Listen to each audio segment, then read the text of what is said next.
Welcome back to Double D Do Business, and I am so excited with our guest here with me today. The first guest, of course, is...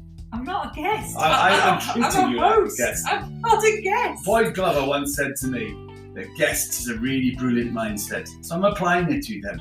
Great, well, This guest I'm a important, co-host, aren't they? if not the host. So I'm The Debbie host. Halls Evans and you are? Dave Evans. Congratulations. Who have we got with us today, Debbie? We've got Hayden Bratt, a leadership specialist. So I hear he's an expert. well, I also know you two have got a lot of history, so we'll talk about that too. And Hayden, one of the things just to recognise is Dave always gets out of answering questions. So as many questions as you can fire at him as possible would be awesome. I do Perfect, like, that sounds good. and I believe Debbie is creating a podcast myth. I'm not? I answered a question last time round.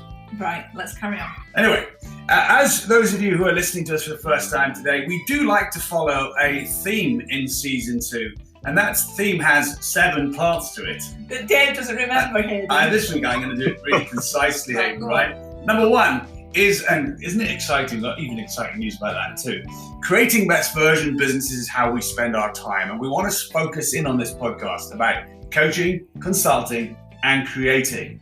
Making sure Is that that... 3 then, or 1? No, I'm doing the 7 in 1, that was 4. It's gone wrong already, Hayden, right? But there's 3 more, right? Yeah. Serving you, serving your team, and serving your business.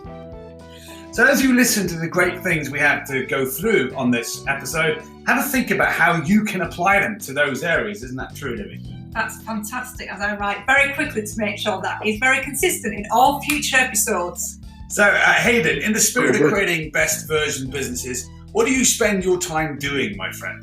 That's a great question. Thanks, Dave. Great to be on this session with the two of you. Looking forward to it.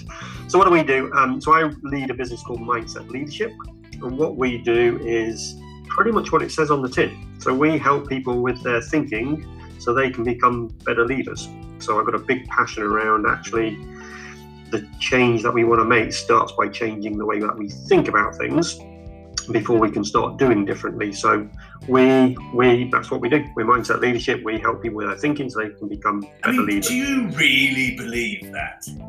I do truly believe it, passionately believe it. I mean, I got another friend who's like a PT guy, right, a nutritionist, and he says it's everything is about what food does to you. And you know, do you think he's right, Debbie? What?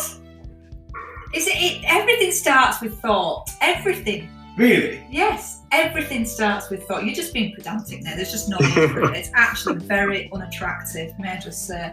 Well, just as well we don't run podcasts to be attractive. Although best version self might be an improvement for me. Anyway, the point is, Debbie, is that I actually do absolutely agree with Hayden. And I'm surprised at how many people aren't aware that everything about who you are starts inside your head, doesn't it? Absolutely. Yeah. Hayden, can you think of maybe in your career, one of your favourite examples of someone who's taken a hold of this, and as you know, what happened next?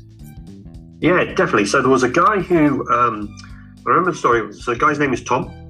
He was on a leadership program that I was running for a business that we worked with. And he came into the first session with one of those very typical arms folded, come on, external consultant guy, what can you teach me about my world? So in marketing, very, very resistant.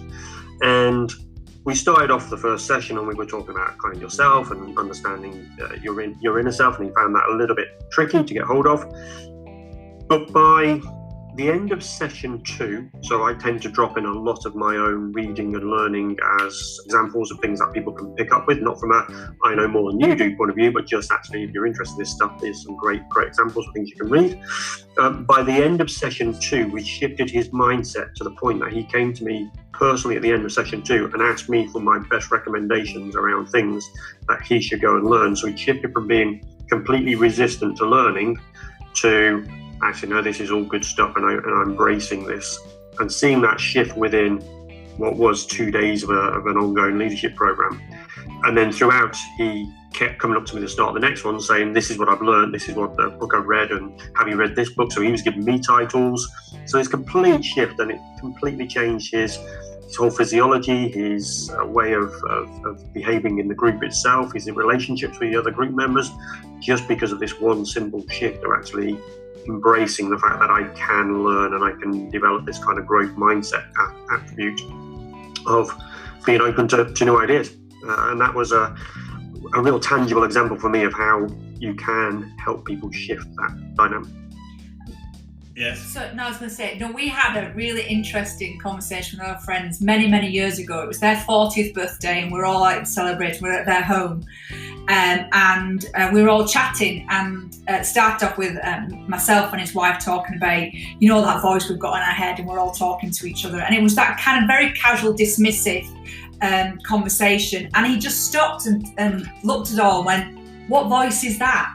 And it was one of the most incredible moments for me, particularly as he had never associated that ability of inner voice and inner self to actually had a direct correlation to how he behaved, how he connected, how he actually did things. And afterwards, he then did say to us several months later, going, "I really wish you'd not told me about this inner voice, and now I recognise it all the time." But it's really interesting that if we're in an environment where it isn't discussed or it isn't raised to an awareness of actually this is a benefit rather than a negative, because we know, particularly around mental health and things like that, how we self-talk is our leverage of success ultimately, because if we talk negatively, and I think the bit for me, I might have a Debbie ranting moment actually. Before you do that, that's great. But I think what you're saying is that ability to shift change of, one is recognition that actually I can do this. Yeah. Two, particularly in business, I think most people are either scared or they just can't be bothered because it's quite comfortable doing what they've always done. And then they get curious, and I think curiosity is the bit that most people have lost, because as adults we can get very grey, which is funny because I'm wearing grey. But on the note of ranting, I don't think you're allowed to self-announce them. What do you mean? You see, when you rant, you can't self-announce your rant. I think I'm going to have a rant in a minute. I don't think you just have the noise is the anchor, right? Okay. So when we hear your anchor, we should be bracing our seatbelts, going, "Oh, here we go." You did. I think in your example, Hayden, you did a better job than me. I remember years ago, someone we all know. Let's talk about who it is by name. Gary Strickland. Gary Strickland came to see us in a workshop one day, and he came along to the glass doors of a suite where I was the coach, and he said the following sentence: "I'm here for this blinking rubbish course." And I gave him a giant marker pen. I said, "I think you'll find it's 2 floors down." He goes down these steps to these 2 floors down to another suite, to where he gets told by the person who was running that suite, "No, it's back up where it was." So on his return, I asked him, "Did you bring a different mindset with you this time? I hope you have." And he just looked there completely stunned at me. So you clearly did a much better job than me. Of course, we were agitating the leadership in that particular business. So that's why anything we did was like that. But I guess that power of thought change though, Debbie, who's your favourite? What? Thought change that you've seen? Because I think yours has been pretty remarkable. Well, I wouldn't say it's my favourite. I mean, I think what we have to be aware of is anybody who goes through this, I'm sure you've got lots of examples, it's very uncomfortable. Any self-discovery and any self-awareness is uncomfortable. And as humans, why would I make myself uncomfortable? So I think for me, it's been a long process and it's still carrying on, and it's nice to come out the other side. But I actually do think that it's important that we understand that it's not happy, clappy, it's not psycho bubble, a babble. This is real stuff where, and I actually do think social media is psycho bubble an actual thing? I said babble, I know you did, but is it? Do you know if it's a thing? Can you imagine? Well, because think about it, psycho, that's not good on its own as a word. Psycho is the type of word that has to be bolted to something to be dialed down. If you're in a bubble that's psycho, that's not good, is it? It's definitely not That's good. The wrong type of thoughts, isn't it, Hayden? Just I know it's a tangent, Debbie. It's a tangent because I've completely lost mine. Hayden, I believe you have an event coming up in March. Is that true? We do, yeah. So what is it? So we are running Micro Leadership Live. So Micro Leadership is the book that I wrote in 2018, which is all about the micro choices, the small changes we make to become even better as leaders. So rather than the golden bullet that everybody's seeking for, coming back to Debbie's just point about how uncomfortable it can be, but it's recognizing the small shifts we can make. So we've decided to take that content and bring it to the market in a live environment where they can come and experience micro leadership, learn about the 6 habits of the micro leaders, which is what we've developed through the research we've done, and with me, the author, go through that content and explore their own leadership from the perspective of these 6 habits. And they also get a personalized micro assessment, which is an evaluator of how well they do against the 6 habits. So it creates that awareness we talked about. Actually, how do we build that awareness of how am I doing against these 6 specific attributes? Is the assessment actually tiny? It is. It's a tiny, very small paper. You have to get like a lens out and read it. And then it's normal size. 300 post-it notes. That's right. No, sorry, Hayden. Where can we buy your book? Where's your book available for listeners to source and seek out? So you can get that on Amazon. So that's where we distribute micro leadership. So just look for Micro Leadership by Hayden Bratt on Amazon and you'll find it. I will put that in the titles at the end, Debbie. Yes, I will do. You will. So Hayden, where from your skills and your knowledge and your experience, what moved you into the focus of micro leadership? So I was which is where I first started working with you guys, actually, as to this kind of realization that actually there was more that I wanted to get involved in and do. And as I started to look around, we often talk about organizations as this kind of third party big entity, and people talk about, oh, the organization does that, the organization does this. But the more I started to work with leaders and coaches and to understand different dynamics, it came down to every single business on the planet, no matter how technologically advanced it is, all exist because of the individual interactions between you and another person in any one moment. So even if you're a CEO of a FTSE 250 massive organization, it's the individual interactions between you and your board members that will determine whether your vision, your strategy comes to reality, and the interactions that they then have with the people who they're related to. So that's what really got me onto this thought around this micro bit. You can take this macro concept, but it only lives and breathes through my ability to influence or interact with the person next to me. And it's in those little moments, those individual conversations, that we build strategy, we build change, we build the new vision and the new future that we're looking for. Because if you can't get those individual interactions right, you're never going to land your strategy or your change. So that was the concept, and the subline for the book is that the undeniable power of tiny interactions to create enormous results. And it's the whole concept of marginal gains, small individual changes that we can make if we repeat consistently, time after time, day after day, leads to the big outcomes that you're looking for. I love it. How would you assess our micro leadership today? Ours. No, yours.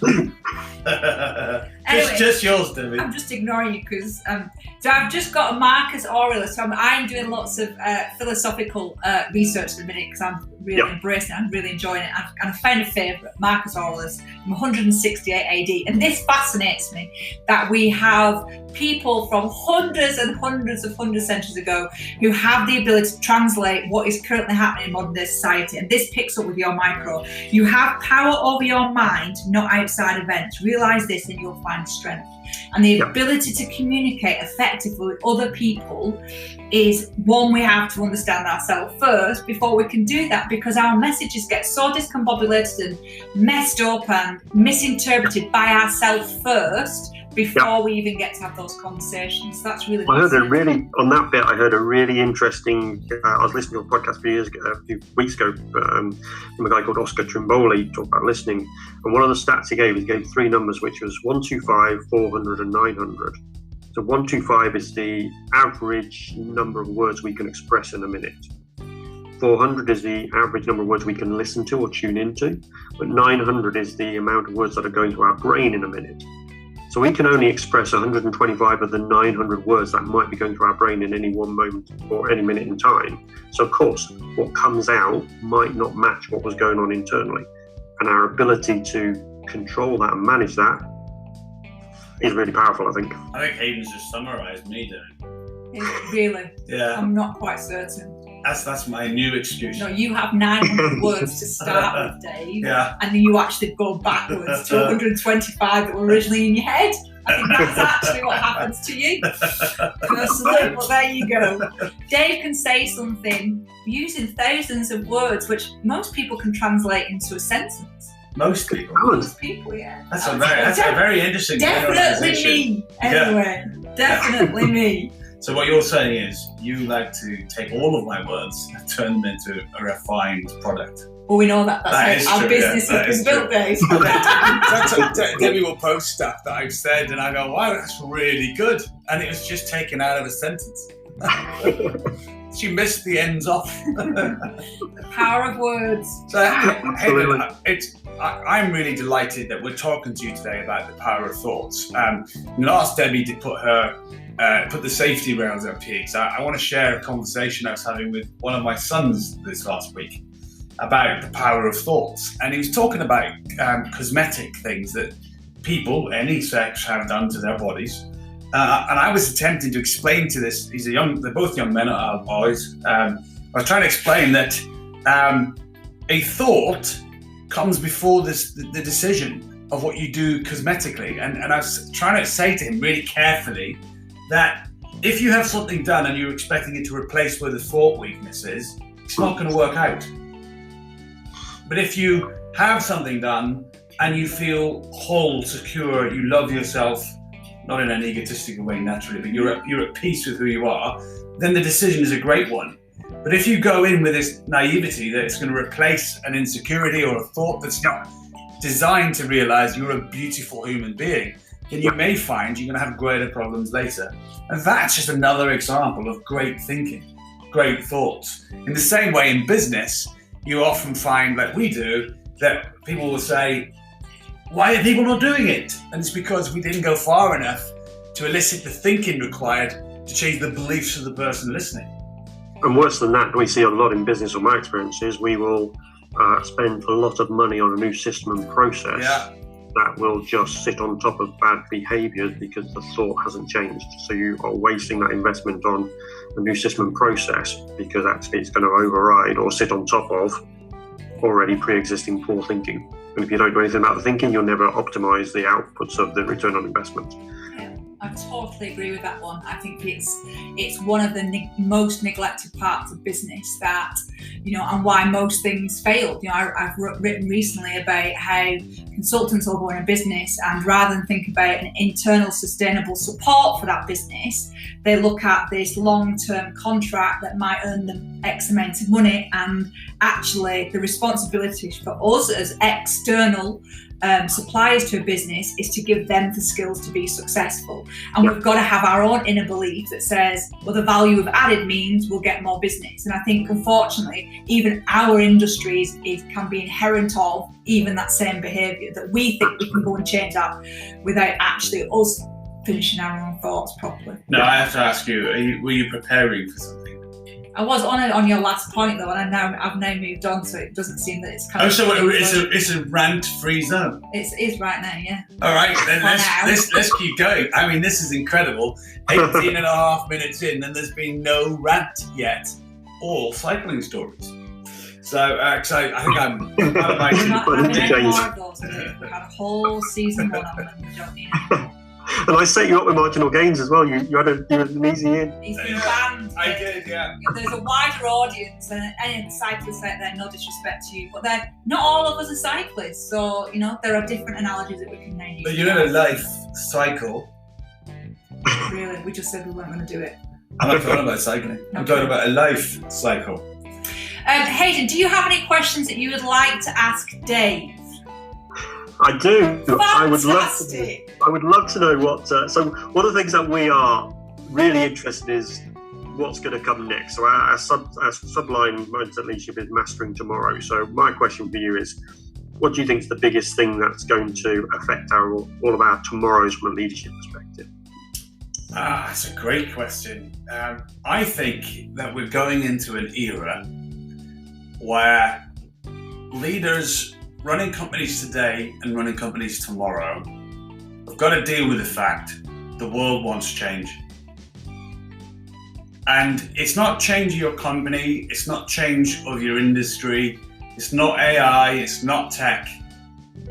Tomorrow's generation want the leaders of today, forgive me, Debbie, to give a shit. And I'm not convinced, even now, they do enough. Because they're, you know, at our age today, and we're all really young, of course, right? There are decisions that we could make next year we might not be affected by anymore.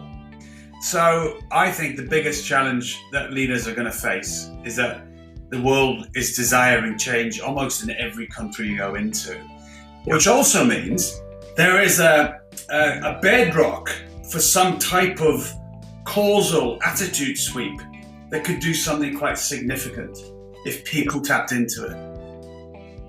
Absolutely. It's not very loud. Oh, that's better.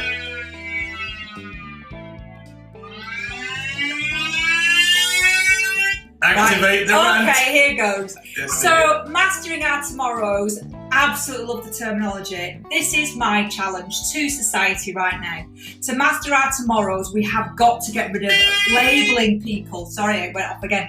We've got to get over and do the shift change of labelling people. People are not snowflakes, millennials. We are different generations, human to human, and we are missing the whole point and the opportunity. The change that is happening right now is, for me, hugely exciting. We have got a generation of workforce that is the most powerful it has been pretty much since the Industrial Revolution. And for me, and this is the bit I get really impassioned about, is the fact is if we continue to label people, we limit. And as humans, going back to our discomfort and comfort necessity requirements, we will conform to a label. We will allow ourselves to fit into this box because it's so much easier to deal with. And actually what we're doing by doing that is enhancing poor behaviours, poor language, poor interaction. And actually we are allowing that to happen. As a generation, we should be saying, one, remove the ego. Should never be ego in business. It's ridiculous. And there is a historical generation element that says, I have got all this knowledge, therefore I am better than you. No, it doesn't. We are now in a society where technology, we've got 3 grandchildren, and our grandchildren are going to surpass us on technology usage and interaction. Therefore, we should be learning from them. And then what we should be doing is embracing the people that have got years of experience in industry and bringing them back into the workplace to say, right, what can we do? How do we bring this together? And I think that to me is mastering our tomorrows. Remove the labels and work together. And for God's sakes, be freaking nice. I don't get it. I don't get the let's treat each other like SHIT. Like David doesn't normally swear. It's normally me that swears like a trooper. But I think that to me is, and my rant is now dissipating slowly. Love it, because that's one of the things we talk about in micro leadership is we refuse to use the phrase millennial, centennial. We talk about multi-generational teams. Yeah, it's just the first ridiculous. time ever we got 5 generations in the workplace. Yeah. First time ever. You're absolutely spot on, Hayden, and it's remove them, but it's both sides. Oh, yes. It's everybody. Everybody has to do it. Every human has to do it, because I'm not interested if you're 20. I remember years ago hearing a leadership truth. I think it was from Zig Ziglar who said this originally, that you build leadership on potential, not on length of service. Back in the day, that was considered to be revolutionary, right? Mm-hmm. We now know it isn't, but it's a tested principle that's true to this day, and that's applicable to, if you take the labels away, you can apply that. So what if the next person leading the company is 22? I totally agree. Right? What if they are the best equipped person in the universe to do it? You know, I can't wait to see political parties around the world starting to recruit people much, much younger to do much bigger jobs who will care more about the world we're part of than we ever can, because we are all a product of the current system. Yeah. Anyway, Hayden, let's come back to you.